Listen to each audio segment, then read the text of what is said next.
A very good afternoon, dear students. And as we discussed in our last class about the group technology and a flexible manufacturing system, how a group technology kind of a concept is very effective tool or effective method in increasing the effectiveness or the efficiency of any production system while developing an automated factory plant layout or automation system in any production system. Okay, so in the sequences of a group technology concept, we need to develop different key elements of any group technology system or a concept in any production system. Among them, we have a very important terminology or a parameter in any group technology concept is that part family. So if we talk about a part family, so what is the part family is basically is that part family is nothing, basically it is a collection of different parts that are quite similar either because of their shape, their sizes and their similar processing or manufacturing steps or a processes. Okay, so the parts within a family maybe they are different, but the similarities among those different parts are quite enough so that we can include those different set of parts in a production or in a part family. Okay, if we talk about a part family, so in a part family, basically let us say for an example we have part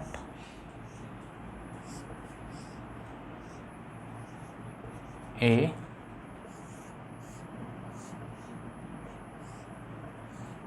and this is suppose part B. Okay, this is part A and the part B in example 1. So basically what is the difference is that, or why we can include these two different parts in a single part family, is that because there is a similarity between the shape and the sizes of these two different parts, there is a similarity between the material or the processes or the manufacturing sequences of these two different parts A and B. But apart from that, if suppose in part A there is some manufacturing differences is there, manufacturing differences is means that the tolerances to produce or the tolerances which is acceptable to produce this particular part A is suppose plus minus 0.5 and for part B this is suppose plus minus 0.2. Okay, so there is little bit differentiations in the manufacturing requirement of these two parts which is A and B. Okay, otherwise there is almost all the similarity between these two parts A and B. There is a similarity between their shape and sizes, there is a similarity between their manufacturing processes even also, because these two parts A and B we can produce in a similar kind of a manufacturing operations which is known as a turning. We can produce these two parts with a similar kind of a manufacturing processes which is known as a turning operations. But apart from that, there is a slight difference in the manufacturing requirement, is that there is a difference in the manufacturing tolerances for part A which is plus minus 0.5 and for part B which is plus minus 0.2. Okay, so even though there is a slight differences in the manufacturing requirements, so this is acceptable, or these two parts A and B we can categorize in a single part family, or we can group these two parts or these two different set of parts group together and to create a kind of a part family. Okay, so this is example 1, having different manufacturing requirements or different manufacturing attributes. Okay, now similarly you can understand with another example. Okay,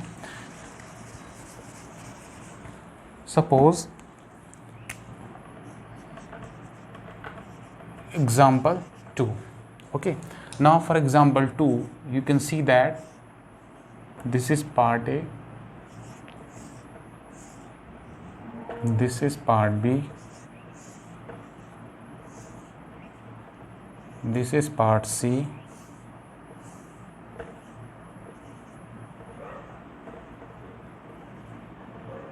or this is part D.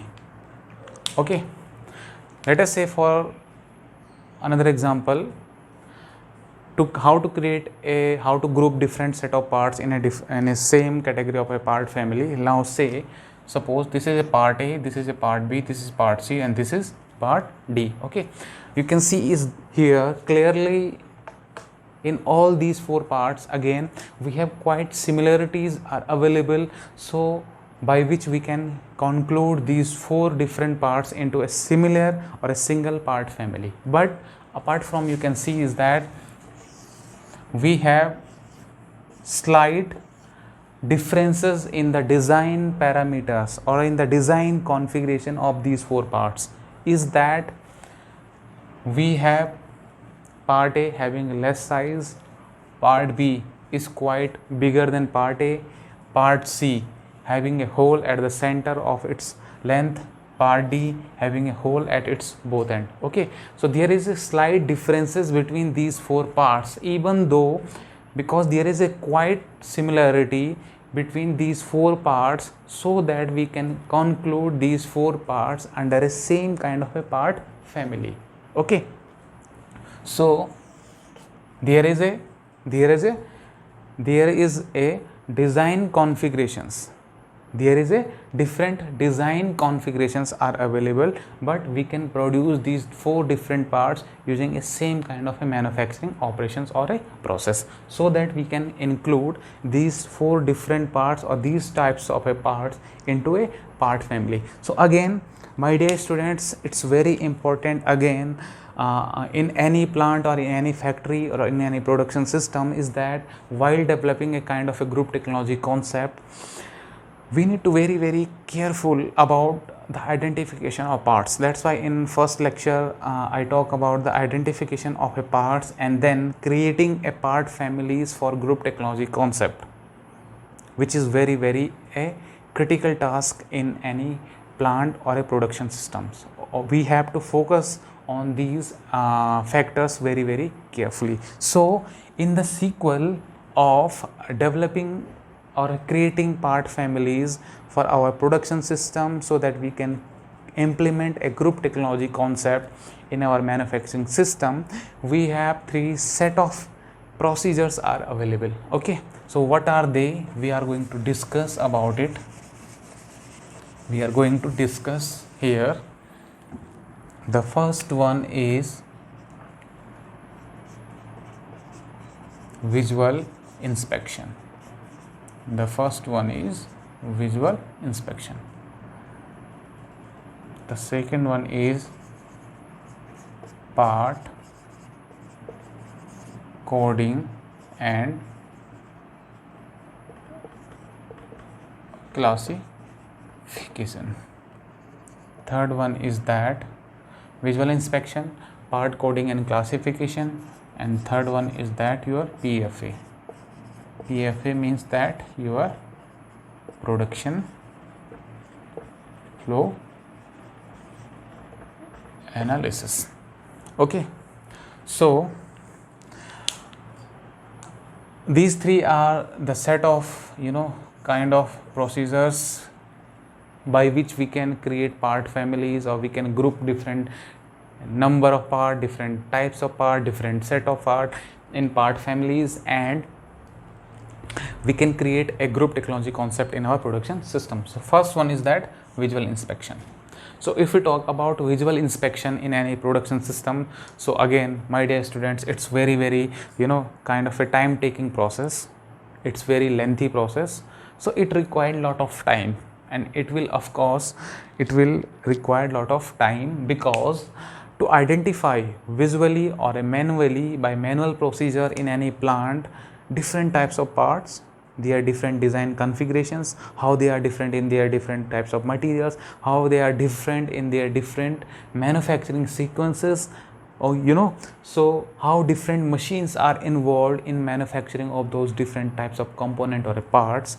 It's very different, again a very lengthy, or again it's a very time taking process. So visual inspections, again it's a kind of a conventional technique, or in a conventional manufacturing systems which are used earlier quite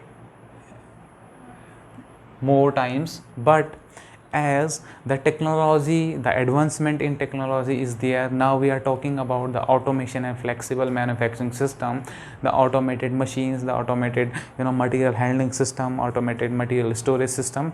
So this particular visual inspection technique is nowadays used less, but again visual inspection technique is one of the very important technique in implementing or in developing a part families in any production system.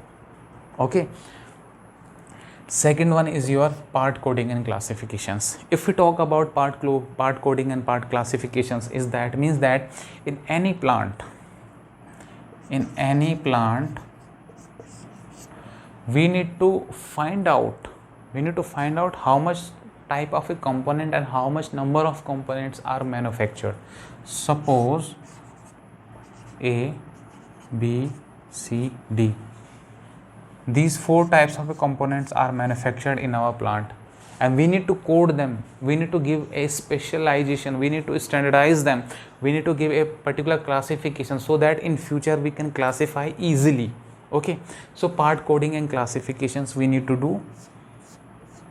After that we need to find out what are the different types of machines and the manufacturing sequences or the manufacturing operations are involved in producing those different types of a component. Suppose A is a type of a component or part which required 5 machines and having 10 manufacturing sequences. B required 2 machines and 5 manufacturing sequences. In a single machines there may be possibility that there are different types of, because nowadays automated machines having different tools are available on a single machine, so we have different machining, different manufacturing sequences may be available for a single part on a similar machines. C, suppose it requires again 5 machines and 8 manufacturing sequences, again it required 4 machines and suppose 6 manufacturing sequences. Okay, so we need to identify, we need to classify these different parts in our plant level, in our production system, so that we can create a part family for these different types of parts. Okay, and by creating part families for these different types of parts, of course we need to remind though 2 very important parameters or 2 very important aspects of our production system. The first one is that